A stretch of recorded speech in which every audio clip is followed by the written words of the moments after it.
Բարև ձեզ, լուրերի թողարկումն է Ազատության եթերում, այսօրվա թեմաներն են։ Քանի հոգի են քրեական գործերի տակ, Ռոբերտ Քոչարյանին հիվանդանոցից տեղափոխել են դատարան, նրա ավագ որդին կալանավորվել է։ Կալանք է դրվել Ծառուկյանի առանձնատան վրա, վարչապետը խոստացել էր այն վերածել տարեցների խնամքի կենտրոնի։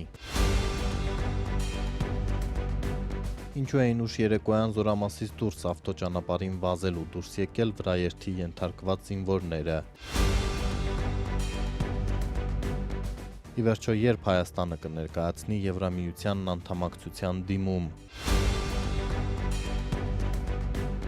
Նեպալի և Տիբեթի սահմանին ավերիչ ջրհեղեղի հետևանքով հարյուրավոր մարդիկ անհետ կորել են։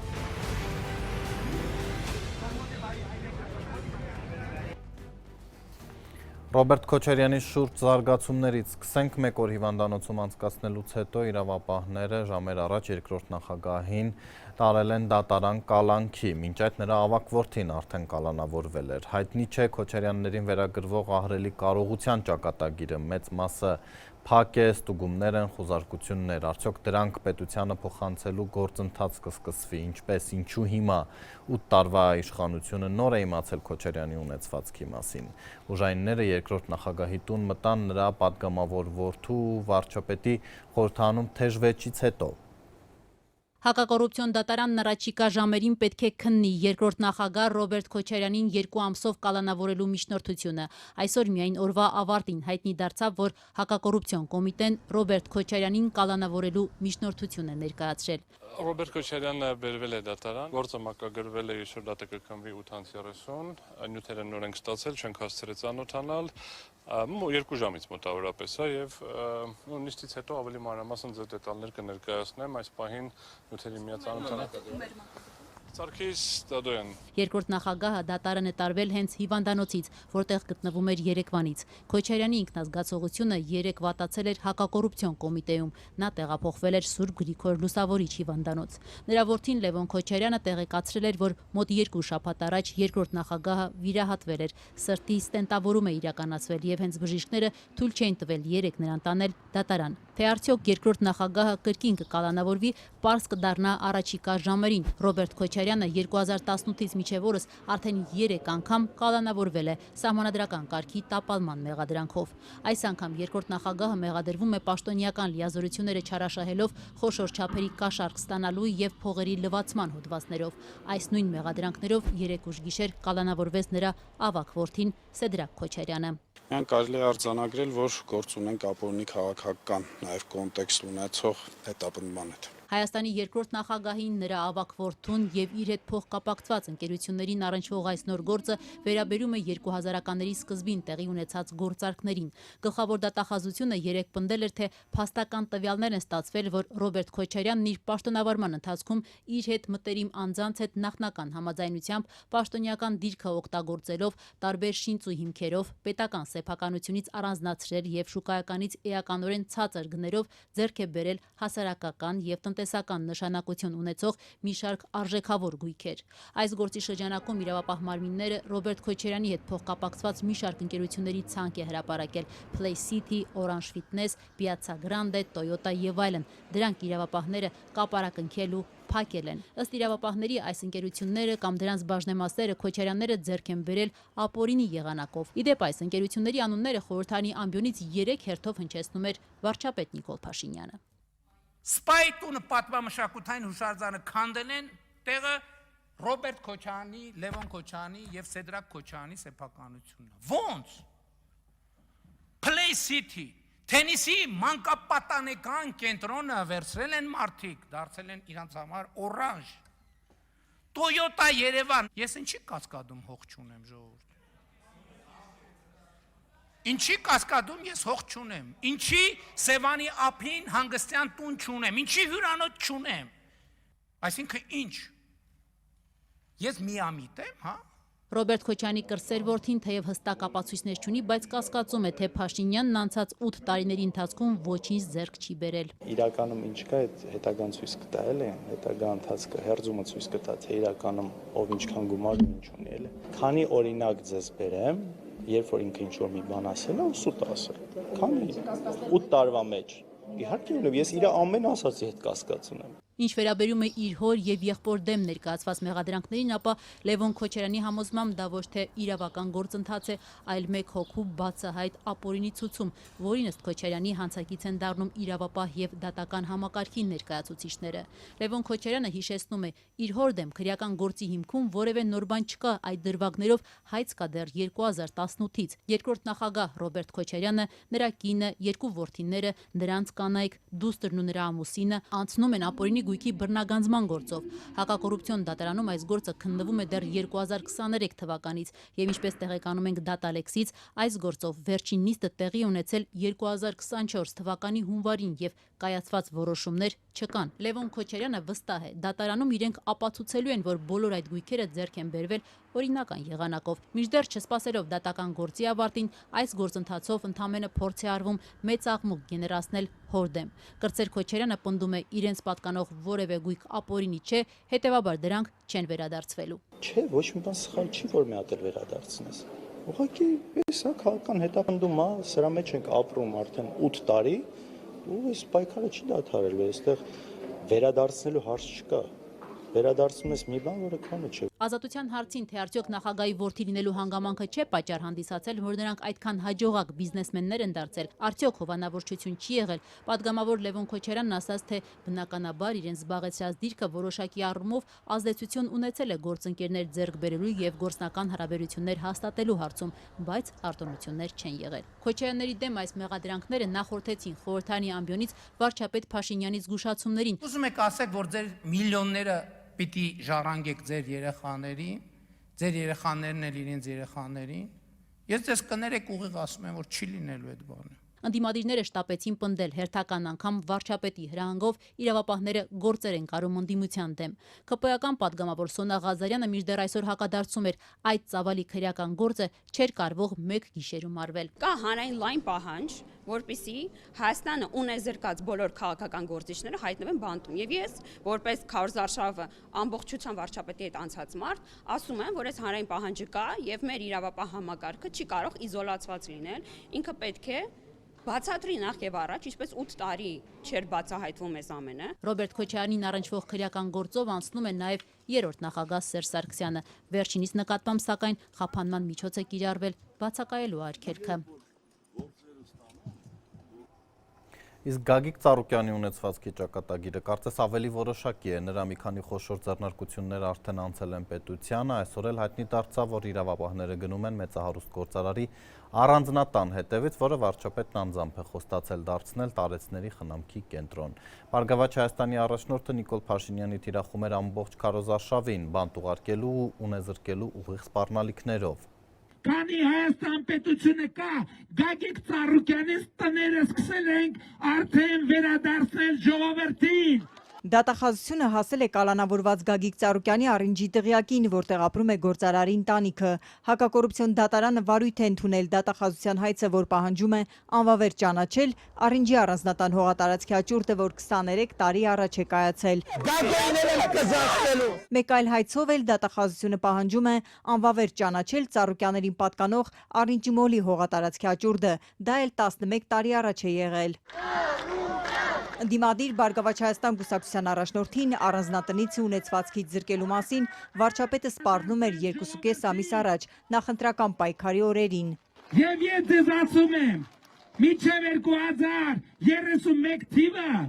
Գագիկ Ծառուկյանին Սարի գլխին սարքած տունը պետքա ծերերի խնամքի կենտրոն դառնա։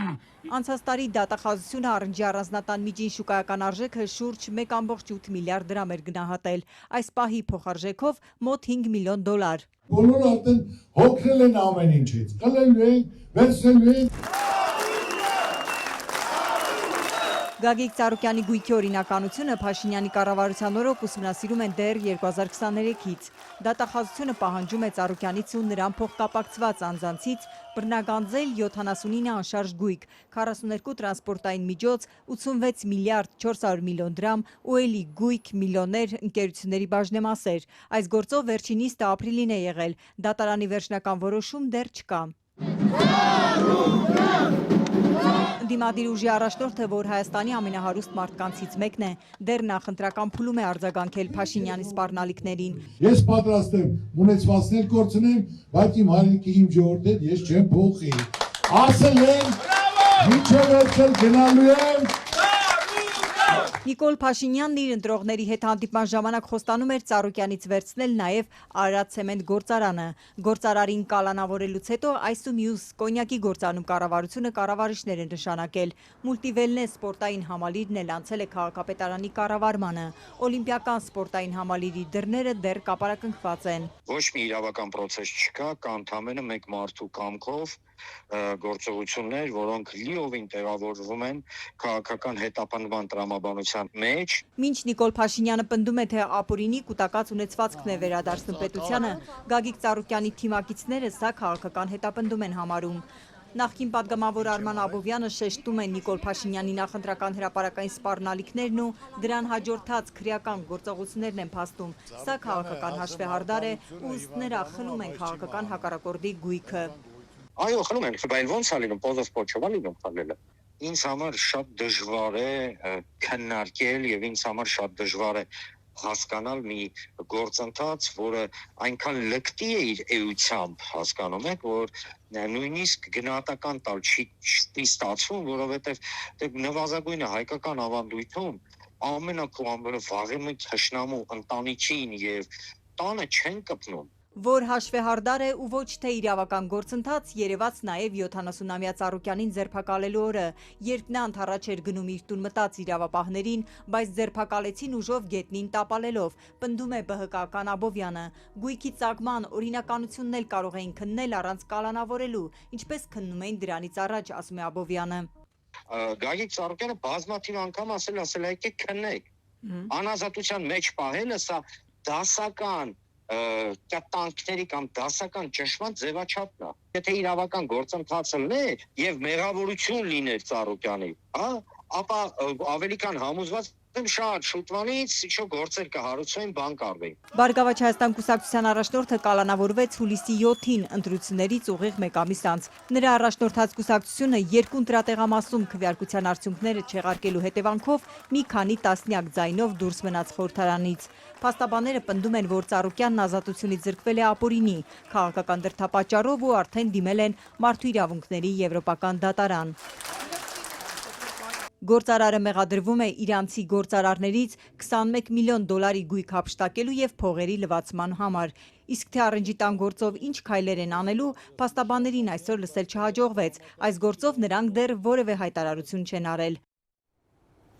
Պաշտպանության նախարարությունը դեպքից մեկ շաբաթ անց դեռ չի պարզաբանել երեկոյան ժամը 9-ին զինվորներն ինչ գործ ունեին Զորամասից դուրս Ճամբարակի ավտոճանապարհին, որ վրաերթի ենթարկվեին։ Չեն հերկվել տեղեկությունները, որ վերադասն այդպես պատժել է ծառայողներին ուղարկել դրսում վազելու։ Այսօր հայտնի դարձավ, որ վարորդից բացի մեկ մեղադրյալ էլ կա, ենթադրաբար զինվորական վրաերթի հետևանքով զինվորներից մեկը մահացել է։ Մահվան 14-րդ դեպքը այս տարվա 8 ամիսներին։ Շատ քիչ է, բոլորը պիտի պատժվեն։ Մեկ շաբաթ առաջ Ճամբարակ Վահան ավտոճանապարհին վրաերթից մահացած զինծառայող Սուրեն Վարդանյանի մոր համար ոչինչ չի նշանակում քննչական կոմիտեի այսօրվա լուրը, թե այս դեպքով վարորդից բացի մի հոգի էլ է մեղադրյալ դարձել ու ձերբակալվել։ Իմ երեխան եթե հակագազով չլիներ, ասես չէր լինի, ինքը ոչ կարողաց է տեսնի, ոչ կարողաց է լսի։ Պատժում եք ուրիշ ձև թող պատժեիք։ Դեպքից հետո Ազատությանը պատմել էին, որ 7 զինծառայող, բոլորը նորակոչիկներ, երեկոյան 9-ից հետո Զորամասից մոտ 200 մետրի վրա ավտոճանապարհին վազելիս են եղել, որովհետև այդպես նրանց պատժել է սպան ճաշարանում աղմկելու համար։ Մեր տեղեկությամբ նրանք զրահաբաճկոնով ու սաղավարտով են եղել, իսկ ժամեր անց դեպքի վայր հասած ընտանիքի անդամներին գյուղացիներն ասել են հակագազով են եղել։ Եթե կասկայով լիներ, բրոնյաժիլետով լիներ, միգուցե վիրավոր կմնար իմ երեխան։ Ենթադրվում է, որ այսօր ձերբակալվածը հենց զինվորներին պատժած սպան է։ Նրան մեղադրանք է առաջադրվել իշխանազանցության կամ իշխանությունը չարաշահելու հոդվածով։ Իդեպ Պաշտպանության նախարարությունը դեպքից հետո հերքեց, թե զինվորները հակագազով են եղել, բայց ոչ մի բացատրություն, թե երեկոյան ուշ ժամի ինչու զինվորները Զորամասից դուրս չլուսավորված ճամփով վազելիս են եղել։ եթե հսկողություն լինի, ինչու պիտի սենց բաներ լինի։ Արմենուհի Վարդանյանի խոսքով որդին, որ մինչև բանակ մեկնելը տարկետում ուներ, ծառայության է գնացել սահմանափակումով, նա ըստ մոր չպիտի վազեր ոչ որպես հանձնարարություն, ոչ էլ որպես պատիժ։ Ինքը վազելուց շունչը կտրվում էր, այդպես չէր կարողանում էլի վազել։ Ընդամենը 1 ամիս ծառայած որդու մահվան պատասխանատու է համարում Վաշտի հրամանատարից մինչև վարչապետ ու Սուրեն Պապիկյան։ Ինքը պիտի պատժվի։ Հրաժարականը քիչ է։ Հրաժարական տա գնա նստի իր տունը, իր երեխեքին պահի ուրախանա։ Ես էլ եմ ուզում իմ երեխեն տեսնեմ ուրախանամ։ 2 օր առաջ պարզվեց, որ Պապիկյանին այս մեղադրանքները զարմացնում են։ Այն որ մահերի համար կարելի է մեղադրել պաշտպանության նախարարին,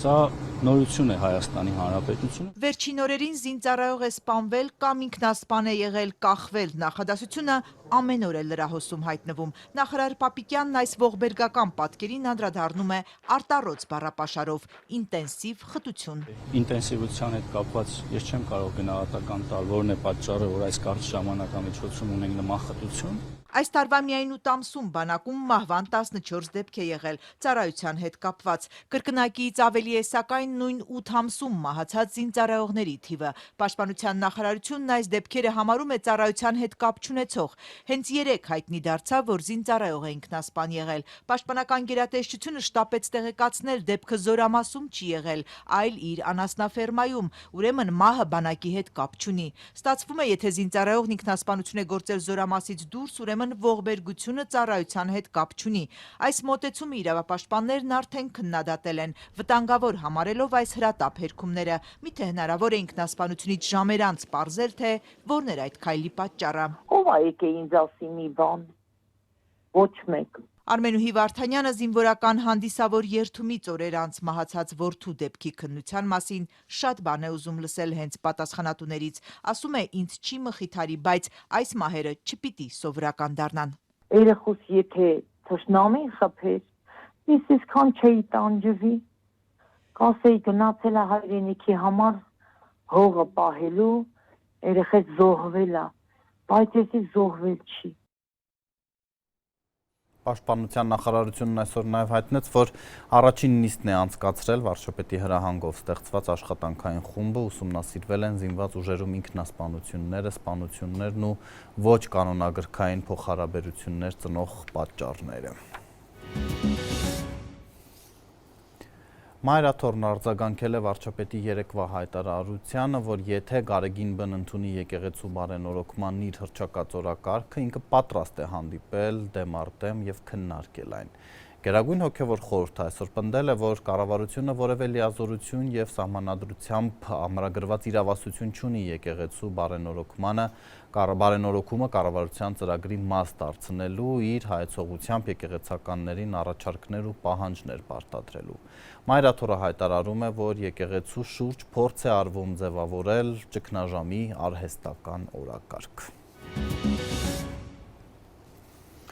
Այժմ էլ հայ-ռուսական հարաբերությունների մասին, որ չնայած Երևանը չի անվանում ճգնաժամ, սակայն դատելով Մոսկվայից հնչող հայտարարություններից իրավիճակը միայն վատթարանում է։ Ռուսաստանում ակնկալում են, որ հայերը քվեարկությամբ որոշեն ցանկանում են անդամագրվել Եվրոպական միությանը։ Հայաստանը սակայն մտադիր չէ հանրաքվե անցկացնել, համենայն դեպս մոտ ապագայում դեռ միայն պատրաստվում է դիմել Եվրամիությանը։ Հենց ԵՏՄ գործընկերներն են ջանում, որ Հայաստանը Եվրամիությանն անդամակցության դիմում ներկայացնի։ Այսօր ասաց ազգային ժողովի նախագահ Ռուբեն Ռուբինյանը անդրադառնալով վարչապետի հայտարարությանը, որ Երևանն առաջիկայում պաշտոնական գործընթաց կսկսի։ Որովհետև նրանք անդադ ասում են, որ մենք պետք է հանրաքվե անցկացնենք, իսկ հանրաքվե անցկացնել Եվրամիության անդամակցության հարցի վերաբերյալ հնարավոր է միայն, երբ որ այդ հարցը ձևակերպված լինի եւ այդ հարցից բխող հանգամանքները հայտնի լինեն, այսինքն երբ մենք դիմենք Եվրամիության անդամակցության համար, ստանանք համապատասխան արձագանք, ստանանք համապատասխան դրական արձագանք, ստանանք համապատասխան ավելի հստակություն քայլերի ժամանակային շրջանակների վերաբերյալ այդ ժամանակ հնարավոր կլինի իրականացնել հանրաքվե։ Ինչպես Փաշինյանը, Ռուբինյանը եւս կոնկրետ ժամկետ չնշեց։ ԵՏՄ առաջնորդները Հայաստանին մինչև դեկտեմբեր Եվրամիության եւ ԵՏՄ-ի միջև կողմնորոշվելու սեղմ ժամկետներում այդ հարցով հանրաքվե անելու կոչով են դիմել։ Դուք ասեք ժամկետը ինչքան թե այ հենց հաշվի առնելով որ այդ հարցի պատասխանը դեռ չկա, դրա համար հիմա հնարավոր չի անել հանրաքվե։ Ես չգիտեմ որն է պաշտոնական Նիկոլ Փաշինյանի բանավոր հայտարարությունը, թե Նիկոլ Փաշինյանի եւ իր թիմի ներկայացված ծրագիրը, որի օգտին երեք Նիկոլ Փաշինյանի կուսակիցները քվեարկեցին։ Ընդդիմադիր Հայաստան խմբակցությունից Արթուր Խաչատրյանը Փաշինյանի գործի ու նրա կառավարության ծրագրի միջև խճճվել է։ Իրանք ինչ են ասում, Եվրոպական միության հետ հարաբերությունները կառուցվելու են ՍԵՊԱ-ի հիման վրա, իսկ օրենքը, որով Հայաստանը հայտարարել է, որ սկսում է ԵՄ միավորման եւ անդամակցության գործընթացը, դա ուրեմն Հայաստանում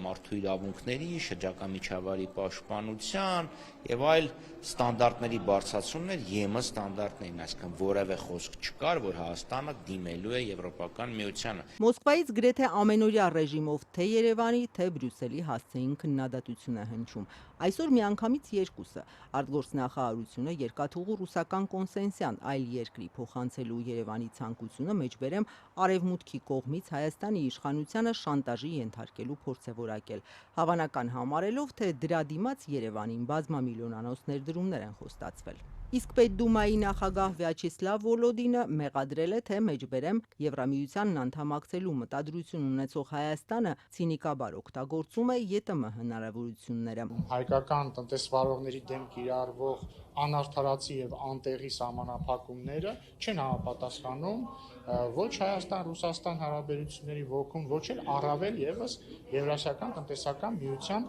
կանոններին, որովհետեւ ես ուզում եմ հիշեցնել, որ Եվրասիական տնտեսական միության գոյության ամբողջ իմաստը ապրանքների ազատ շարժն է եւ անմաքս։ Իսկ այստեղ մենք գործ չունենք ազատության հետ առնվազն դե ֆակտո։ Այսօր Հայաստանն ավելի մոտ է Եվրամիությանը, քան երբևէ։ Եվրոպական հանձնաժողովի խոսնակ Մարկուս Լամերտն այսպես է արձագանքել Երևանից Եվրամիության անդամակցության հայտին պատրաստվելու հայտարարությանը։ Նա կարևոր խորհրդանշական ազդակ է անվանել Եվրամիությանն անդամակցելու գործընթացի մեկնարկի մասին անցած տարի ընդունված օրենքը։ Միևնույն ժամանակ ըստ Deutsche Welle-ի Եվրոպական հանձնաժողովի ներկայացուցիչն ընդգծել է, որ Եվրամիությանն անդամակցությունը տեղի է ունենում մեջբերում հստակ սահմանված արժեքների վրա հիմնված գործընթացի շրջանակներում։ Նիկոլ Փաշինյանն ասել էր, Հայաստանը պատրաստ է այնքան մոտ լինել Եվրամիությանը, որքան Եվրամիությունը դա հնարավոր կհամարի։ Քաղաքացիական պայմանագրի падգամավոր Սոնա Ղազարյանից հետաքրքրվեցինք։ Բրյուսելից հստակ ազդակներ ստացել են։ Եվրամիությունը գործընկեր է վստահելի, ով արձագանքել է Հայաստանի համար ամենաբարդ փուլերում երկու կարևորագույն մարտահրավերներին։ Առաջինը սահմանային լարվածության ընթացքում մեզ ուղղել է դիտորդական առաքելություն, բանակցությունների համար խաղաղ միջավայր է ապահովել, սա մեկ։ Եվ երկրորդը դուք գիտեք, ընտրությունների ընթացքում միայն մենք չէ, որ խոսում էին հիբրիդային գրողների, հիբրիդային պատերազմի փորձերի մասին, եւ թույլ տվեք ասել, որ Եվրամիությունը այն վստահելի գործընկերն էր, որը շատ սեղմ ժամկետներում Հայաստան ուղարկեց երկրորդ առաքելությունը, որը մեզ օգնեց հաղթահարելու կամ մասամբ հաղթահարելու այս մարտահրավերը։ Եվրոմիությունից մենք նաև ազդակ ստացանք ATM-ի վերաբերյալ, սա առանց մաքսային հավելյալ վճարումների մեր ապրանքների մուտքը եվրոպական շուկա ապահովելու մասին է։ ԵՏՄ-ի հետ Հայաստանի տնտեսության փոխկապակցվածությունը հաշվի առնելով, արդյոք իշխանությունը հաշվարկում է այն վնասները, որը հայտ ներկայացնելու պարագայում Հայաստանը կարող է կրել։ Այս տարվա առաջին կեսին ԵՏՄ անդամ երկրների հետ Հայաստանի առևտրաշրջանառությունը ավելի քան 2.8 միլիարդ դոլար է կազմել։ Ավելի մեծ շուկա ունեցող Եվրամիության հետ առևտրի ծավալները շուրջ 1.7 միլիարդ դոլար։ Հայաստանի Հանրապետության համապատասխան անվտանգային նաև մարմինները ուսումնասիրում են բոլոր հնարավոր վնասները, բայց մենք կարծում ենք, որ մենք չենք սպառել Ռուսաստանի հետ դիվանագիտական ուղով խնդիրները հաղթահարելու ճանապարհները։ Եվրոպական միությունը բնականաբար որևէ միտք չունի Հայաստանի անդամակցության հարցը քննարկել կամ կանաչ լույս վառել։ Տեսնում ենք Թուրքիայի դեպքը, չէ, 40 տարվա չափ ճանգռում են եվրոպական դռները, դեռ ասում են, չէ, այդտեղ մնացեք։ Վրաստանի դեպքը մենք ունենք, ինչ կլինի Մոլդովայի եւ Ուկրաինայի հետ դեռ հայտնի չէ։ Քարոզարշավին դասերի հաշվին վարչապետի հետ հանդիպմանը շտապված դպրոցների տնօրենները միայն նկատողություն են ստացել, ամիսների քննությունը հանցանք այստեղ չի հայտնաբերել։ Իրավապաշտպանները հիշեցնում են, որ այսօրինակ բազմաթիվ դեպքերով ընդդիմադիրների աջակիցներ մեղադրյալի աթոռին են։ Չենք կարա մեր վարչապետին չկանք դիմավորենք, դրա համար մենք կջադեցինք ժամերը։ Բոլոր ուսուցիչներով եք։ Այո, Հանուն Փաշինյանի։ Իշխող քաղաքացիական պայմանագրի նախընտրական քարոզարշավին օրենքի խախտմամբ դասի ժամին ուսուցիչների եւ աշակերտների մասնակցության դեպքերով դպրոցների եւ ոչ մի պաշտոնատար անձ աշխատանքից չի ազատվել։ Այսօր մենք դասերը մի փոքր բան ենք արել, Մայիսի 13-ին Արագածոտնի մարզում իշխող կուսակցության քարոզարշավի ընթացքում վարչական ռեսուրսի չարաշահման ահազանգերը հեղեղեցին լրահոսն առավոտից։ Դպրոցահասակ երեխաներն ու նրանց ուսուցիչները մի քանի գյուղերում դաս անելու փոխարեն եկել էին Նիկոլ Փաշինյանին ու մյուսներին դիմավորելու, չթաքցնելով վարչապետի տեխնացուին տեսնելու համար դասերը շուտ են ավարտելու ու այդպիսով խախտել հանրակրթության մասին օրենքը։ Հենց այդ օրը կենտրոնական ընտրական հանձնաժողովն առանց անուններ տալու հիշեցրեց վարչական ռեսուրսի օգտագործումն արգելվում է։ Կրթության նախարարությունն էլ մի հայտարարություն տարածեց տեղեկացնելով, թե քննություն կանցկացնեն։ Որևէ խախտում չի կարան հետևանք մնա։ Տեղյակ եք։ Ես հանձնարարել եմ ծառայական քննությունա նշանակված ամեն ինչ կպարտադրեմ։ Անձամբ վարչապետի հանձնարարությամբ իրականացրած ծառայողական քննության ավարտից հետո այդ իրադարձություններից ավելի քան 3 ամիս անց ազատության հարցմանն ի պատասխան կրթության փոխնախարար Արաքսիա Սվաջյանը հայտնել է, թե դպրոցների տնօրենների նկատմամբ կարգապահական տույժեր են կիրառել, խիստ նկատողություններ տալով։ Կրթության նախարարությունը թեև ընդունում է Արագածոտնի մարզի մի քանի գյուղերի դպրոցների աշակերտներն ու ուսուցիչներն աշխատանքային ժամին դասապրոցեսի ժամանակ քաղաքական քարոզարշավի են մասնակցել, սակայն փաստորեն վարչապետի անոնսած ծառայողական քննությունը զուտ կարգապահական տույժի է հանգեցրել, չնայած ինքը տնօրեններին առաջարկել էր ազատման դիմումներ գրել։ Բայց նաև որպեսզի չստացի, որ մենք պահի տակ, էմոցիայի տակ ինչ որ հանկարծ որևէ մեկի նկատմամբ անարդար բանվենք, որովհետև տարբեր մեկնաբանություններ եղան, տարբեր բարձրաբանումներ։ Մենք հիմա ծառայողական քննություն կիրականացնենք եւ այնտեղ որտեղ պարզի, որ ապօրինի հրահանգ ա եղել, միանշանակ կազատվենք։ Խիստ նկատողության արժանացած տնօրեններից մեկը Քուչակ գյուղի դպրոցի արդեն նախկին ղեկավար Սասուն Աշուղյանը տեղի ունեցածի պատճառով օրերս որոշել է իր կամքով ազատման դիմում գրել։ Էստա պատճառով գրել եմ։ Իսկ ինչ եղավ, նախարարությունից են ասել, թե Չէ։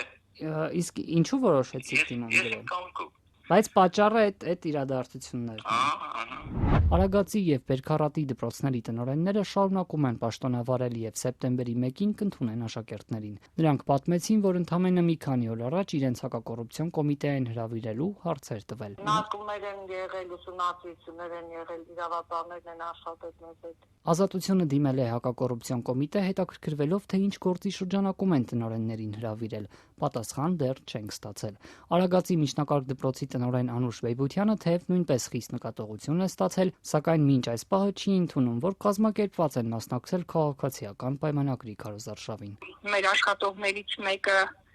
հիվանդանոցից եկել էր, դրաշավի ժամանակ այնտեղ եղել էր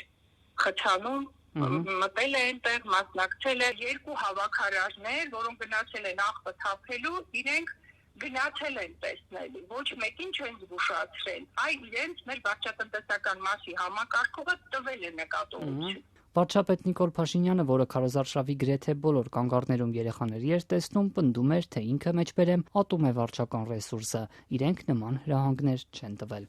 Մենք ոչ միայն չենք հրահանգ տվել, որպես այդպիսի բաներ լինի, այլև խստորեն հրահանգել ենք բացառել նման երևույթներ։ Արագածոտնի գյուղերում տեղի ունեցածը քաղաքացիական պայմանագրի քարոզարշավի ընթացքում դպրոցականների ու համայնքային տարբեր հիմնարկների աշխատակիցների մասնակցությամբ բազմաթիվ դեպքերից միայն մեկն է։ Ազատությունը այլ լրատվամիջոցներ ու դիտորդներ քարոզարշավի ընթացքում այսպիսի տասնյակ իրավիճակներ են արձանագրել։ Արարատի մարզում երեխաները չկաշկանդվեցին տեսախցիկների առջև պատմել, ինչու են դասի ժամին այնտեղ։ Քեզ ով ա տվել գրոշը։ Միատ մարդ։ Ով։ Միատ մարդ։ Միատ մարդ չես ճանաչում։ Չէ։ 9-րդ դասը։ Այսօր դպրոցները դասը շուտ է ավարտվում։ Այո։ Ավարտենք, էլի խնդրում եմ։ Գեղարքունիքում դհոլ նվագող երեխաներին ուղղորդում էր համայնքապետարանի աշխատակիցն ու դպրոցի տնօրենը։ Կներեք, էլի ինքը ձեր ուսուցիչն է։ Չէ, տնօրենն է։ Որ դպրոցից եք։ Ճամբարակի։ Ալեքս խոս։ Ասել են, որ գաք գնալու եք։ Այո։ Տեսա, որ նաև համայնքապետարանի աշխատողներ նաև ձեզ ասում, որ գնաք։ Այո։ Իրանք են էլի կազմակերպում։ Ուսանողներին քարոզարշավին մասնակցել պարտադրելու մասին ահազանգում էր նաև Միասնության թևերի վարչապետի տեխնացու Արման Թաթոյանը։ Ովքեր ունեն այդ հնարավորությունը գալու նամանավանդ քաղաքի բնակիչների խնդրում եմ, ես եմ գալու ժամը 5-ին հրապարակում։ Այստեղ տեղի է ունենում բացահայտ պետական ռեսուրսի չարաշահում։ Դրված է այնպիսի համակարգ, վատ համակարգ, որը, այսպես ասած, խրախուսում է այդ, այսպես ասած, ակտիվությունը տնօրենների այդ process-ներին մասնակցելիս։ Այդ է, այսինքն սելեկցիայի, ֆիլտրման, ընտրության համակարգը ինքը վատ համակարգ է։ Սերոբ Խաչատրյանի կարծիքով այս քարոզարշավի ընթացքում տեղի ունեցածը ցույց տվեց, որ համակարգն ապաքաղաքականացնելու իշխանությունների խոստումն իրականություն չդարձավ։ Փորձագետը լուծում է առաջարկում դպրոցների տնօրեններին ու ուսուցիչներին առհասարակ արգելել քաղաքական գործունեություն ծավալել։ Հայաստանում այո, մենք ըստ էության չկարողացանք այդ ապաքաղաքականացումը ապահովել, որտեղ իմ կարծիքով մենք համակարգային փոփոխություն չենք անում։ Կրթության համակարգի մարդիկ պետքա իրենց քաղաքական կողմնորոշումները, անգամ եթե ունենել, ի ցույց չդնեն, որտեղ դա անհարգալից վերաբերմունք է ուսանողների եւ աշակերտների այն խմբի հանդեպ, որոնք այլ կարծիք ունեն։ Սրանք արձանագրված դեպքերից ընդամենը մի քանիսն են, սակայն ծառայողական քննությունից հետո փաստորեն միայն Քուչակի միջնակարգ դպրոցի տնօրենն է որոշել իր կամքով դուրս գալ աշխատանքից։ Ռազմական գործողություններին զուգահեռ Միացյալ Նահանգները նաև տնտեսական պատժամիջոցներն է մեծացնում Իրանի նկատմամբ։ Հայաստանի հարևան երկիրը բազմաթիվ ոլորտներում այլընտրանքի աղբյուր է, արդյոք Երևանը քննարկում է տարբերակներ, ինչպես հաղթահարել այս իրավիճակը։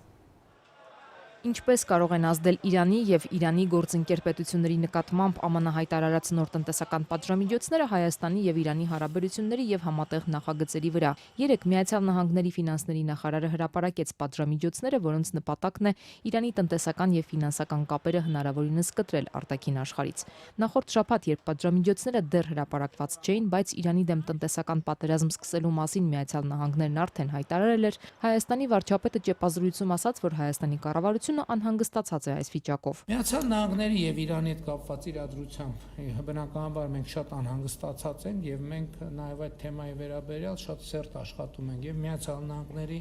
եւ Իրանի Իսլամական Հանրապետության հետ եւ մեր ցանկությունն այն է, որ այս իրադրությունը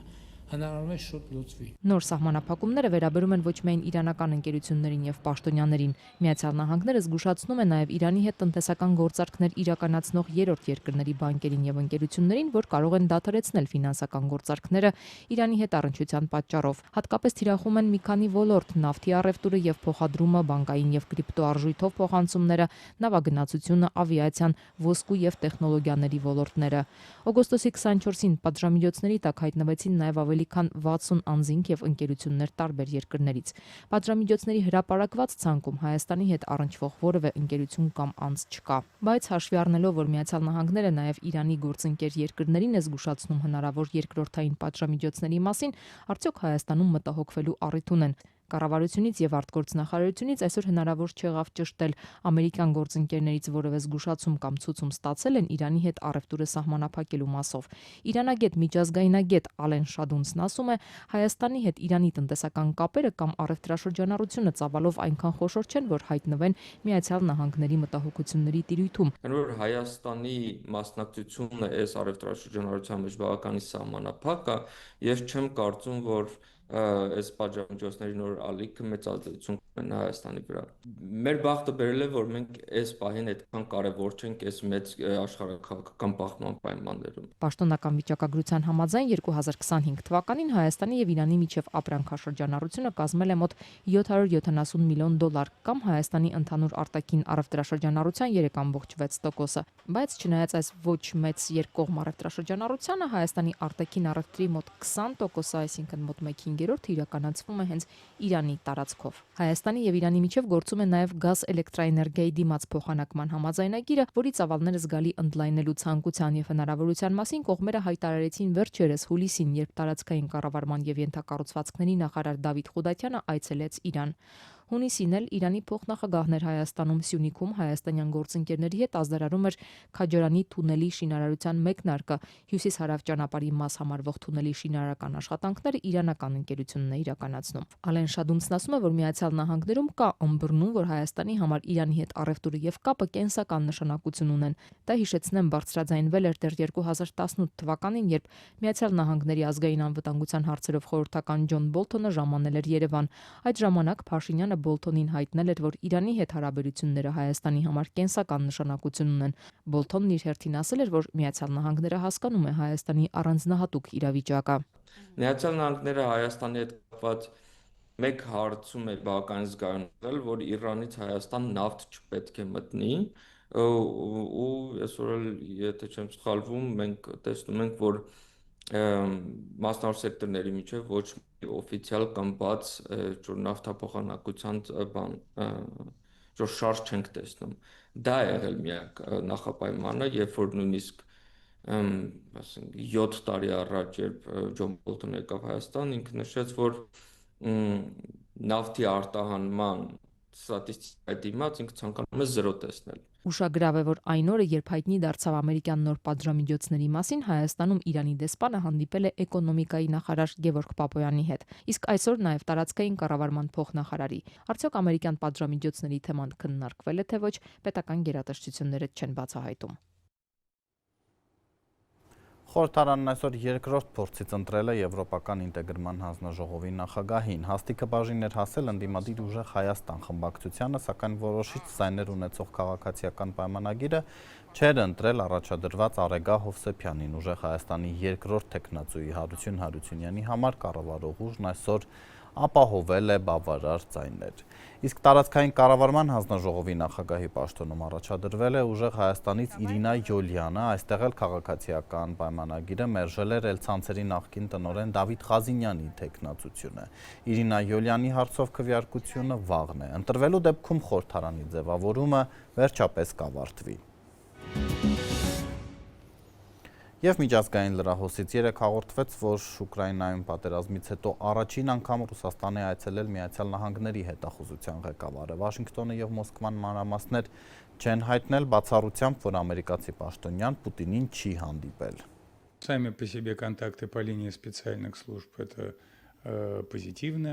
Հետախուզական ծառայությունների միջոցով շփումներն ինքնին դրական զարգացում են։ Նման շփումները հաճախ շարունակվում են նույնիսկ երկկողմ հարաբերությունների ամենադժվար պահերին։ Սակայն դեռ վաղ է ասել, թե ինչպես սա կանդրադառնա խորը ճգնաժամից մեր հարաբերությունները դուրս բերելու գործընթացի վրա։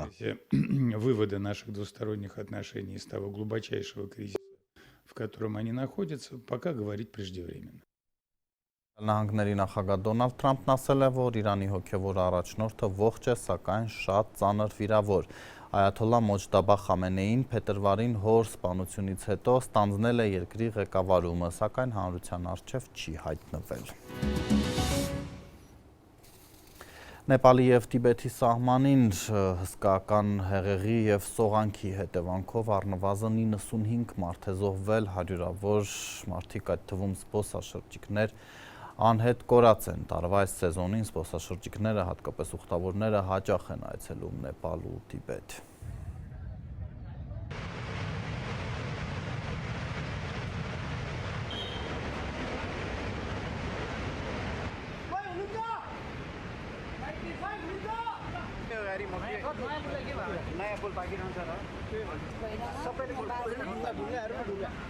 अझ कतिले फोन गर्छ सूचना हाली चाहिँ सबैले सोधिरहेको छ कि